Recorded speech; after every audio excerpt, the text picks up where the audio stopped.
Hi everyone, today I will be doing an unboxing of an exclusive box from Nerdblock. It's a Comicon block from Emerald City Comicon. See that there? Now these tend to be every now and again from Nerdblock. You'll get various Comicons around the US, I'm assuming just the US.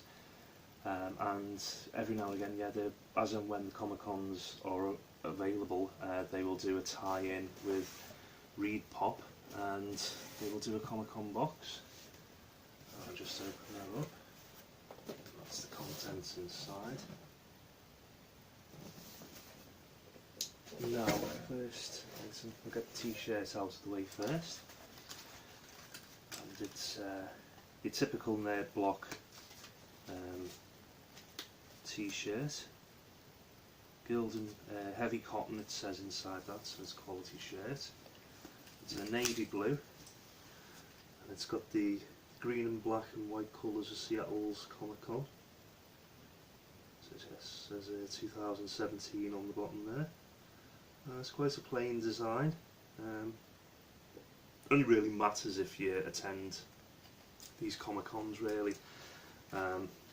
But it's a decent quality shirt, so that's not too bad. Next item is a pop figure. That's an Emerald City Comicon exclusive, and that's the Emerald City Crusader. And that's in the green colours there, green and grey, with a large E on his chest. Emerald City Comicon. So that'll be yeah, Funko 2017 Spring Convention exclusive. So hopefully, you know, that may be worth something in the future.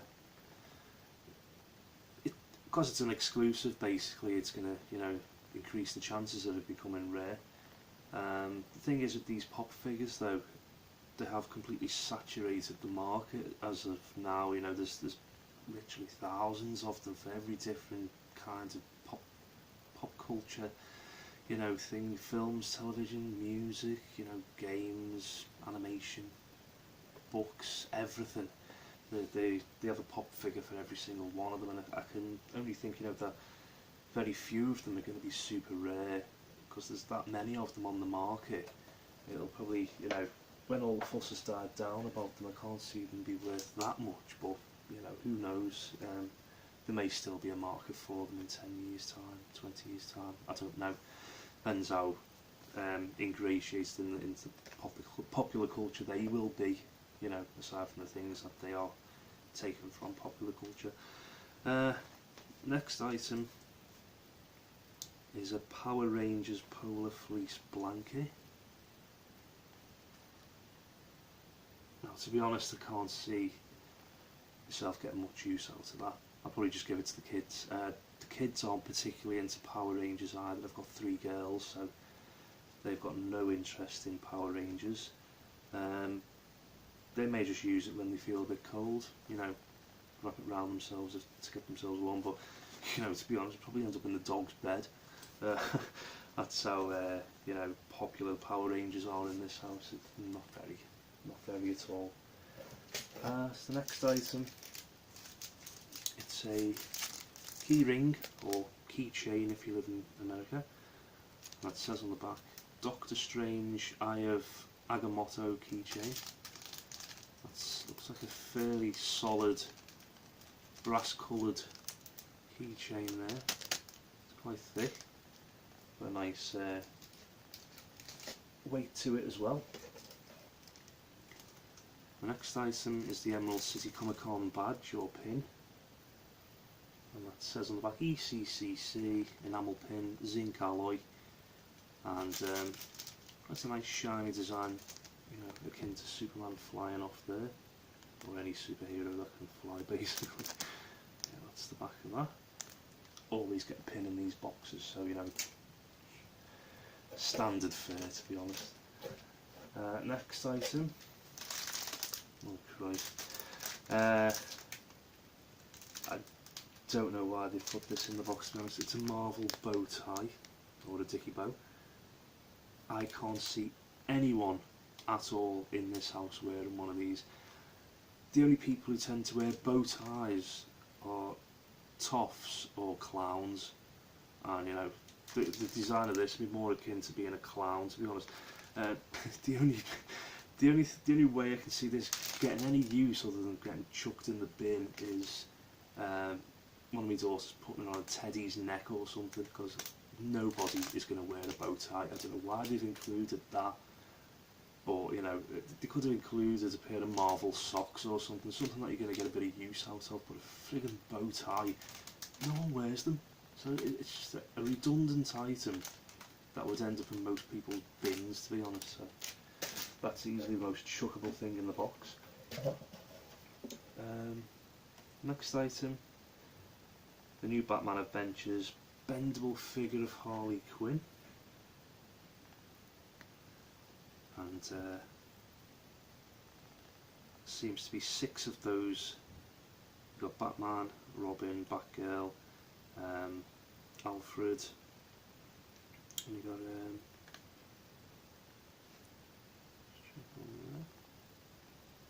Commissioner Gordon, and you've got Harley Quinn. So there's 6 figures there, and it's just got Harley and Quinzel as a psychiatrist who interned at Arkham Asylum.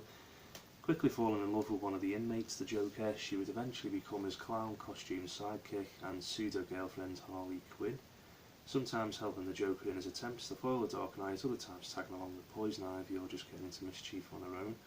And collect all the bendable figures from the series and stay tuned for more. So yeah, there's Harley Quinn. Not a bad little figure. Probably give it to my daughter though, to be honest.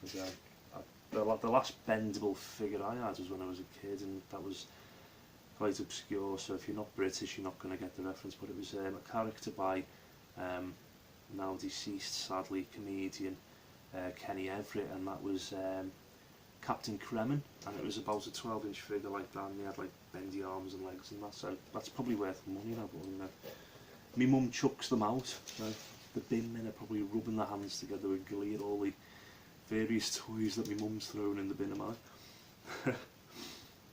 The next item, oh, that's nice though actually.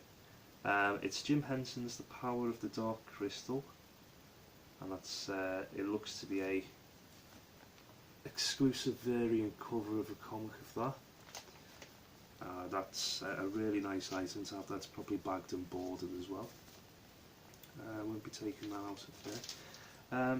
Really big fan of Jim Henson's Dark Crystal as well as Labyrinth as well, when I was a kid. Just see if I can get this down here. Right. Because of Brian Froud, to be honest, his designs for the film of Labyrinth, not just Dark Crystal, but yeah, you know, instantly I've got a Goblins of Labyrinth book there. So Dark Crystal and Labyrinth, 2 of my most favourite films from the early 80s.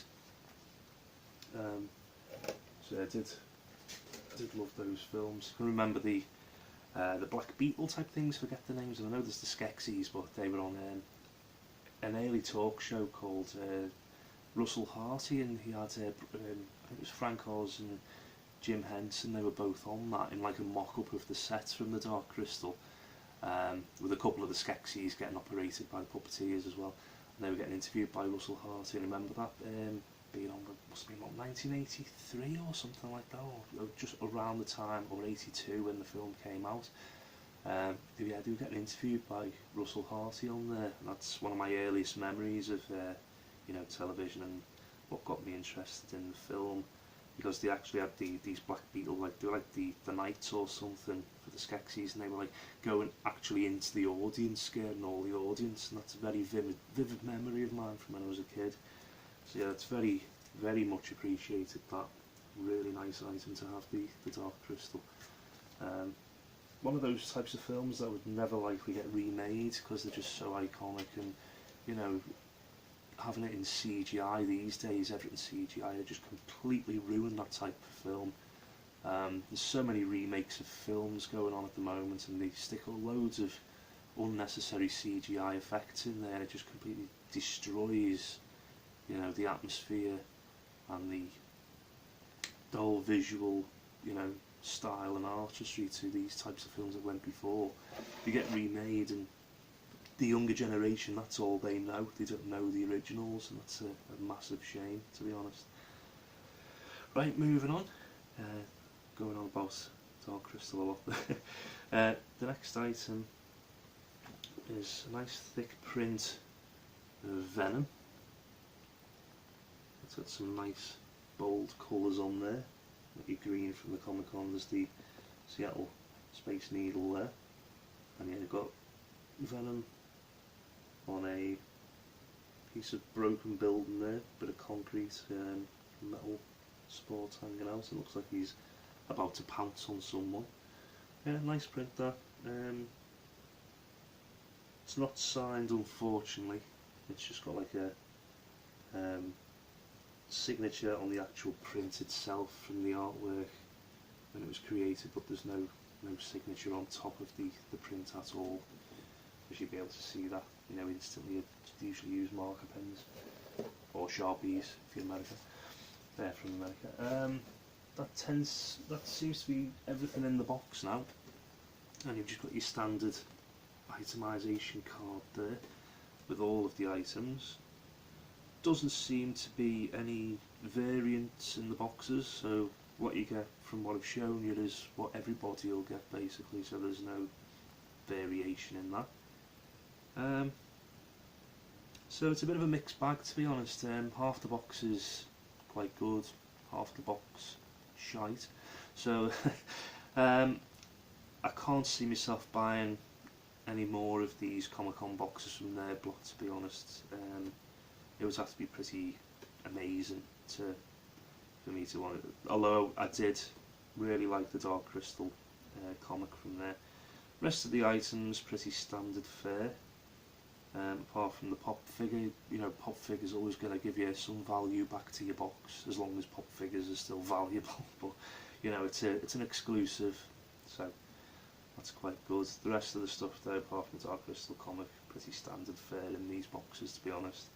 So yeah, not too bad, not fantastic. I did incur a customs charge on this box as well, because it was valued at $39.99, so conversion rate, that's well over the you know, maximum amount for sending things through customs. You know, you're going to incur charges. I incurred £14 charges on top of the price of that box, so it turned out quite expensive for me. I don't know whether customs are cracking down on these boxes getting shipped into the UK, but you know, I've had Aki Bento, myself and my wife's both had customs charges. This one's had a customs charge on it, so I think I'm going to be limiting the boxes that I'm going to be getting through the post from America, because it seems to be the American ones. The only time I've had customs charges has been items from America, so I don't know what's going on there. Probably because of Trump. You know, you'd never know with him. He's got his fingers in all kinds of little pies there, so you don't know what he's been doing behind the scenes. But yeah, just wrapping up on that. Half decent box, and you know, I don't think I'll be getting another one of these exclusive ones. As for Nerd Block themselves, I got Horror Block this month, and I was that disgusted with it I didn't even bother making a video of it, because it was that the stuff inside is that rubbish. And I've seen, you know, other people feedback as well, and they were actually, Nerd Block were the ones who were having a big old rant at the CEO of Bandbox, saying that the Bandbox had, you know, crappy items in it after the infamous cosplay box, when, you know, they're not much better, you know, themselves, to be honest. Since they split the gaming boxes, the arcade block, they split it into Gamer Block E and Gamer Block M for mature. Since they've done that, you know, there's been very mediocre items this month, you know, so they're not consistent with quality themselves. So, you know, people in glass houses shouldn't throw stones really from their block. saying about Bandbox, but both Bandbox and their block are as bad as each other, to be honest. And a lot of these subscription boxes, you know, you do get a lot of tat in them, and you know, every now and again you'll get a fantastic box, and then you get about 4 or 5 mediocre months after that. So it's a bit of a gamble, to be honest. They're like gamble boxes. You don't know what you're going to get. You know, you can get an amazing box, and that'll get you to sub thinking that the following months are going to be as good when they're not going to be. So that's the way they work it. That's the mind tricks they play on people. But rant over. Yeah, half decent box, and you know, I don't think it's available anymore now. It was just a one-off, so the window for buying that now is gone. And in the future they'll probably have more Comicon boxes tied in with Reedpop. And yes, that's basically I'll stop waffling now because I am going on a bit now. But yeah, if you like the video, please don't forget to like, and if you want to subscribe, that's even better. I'll be very, very grateful for that. And I will see you next time with the next unboxing video. Thanks a lot for watching. Goodbye.